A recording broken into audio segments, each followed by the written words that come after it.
Hello guys, in today's video I'm gonna show you how to turn on all email notifications on your account on Pinterest, easy and quick.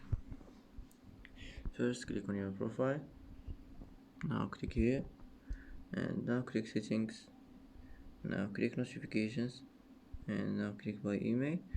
Here click enable email and that's it, it will be turned on. And that's how to turn on email notifications on your account on Pinterest, easy and quick. And that's it for today. And that's it for today's video. If you like this video, don't forget to like and don't forget to subscribe.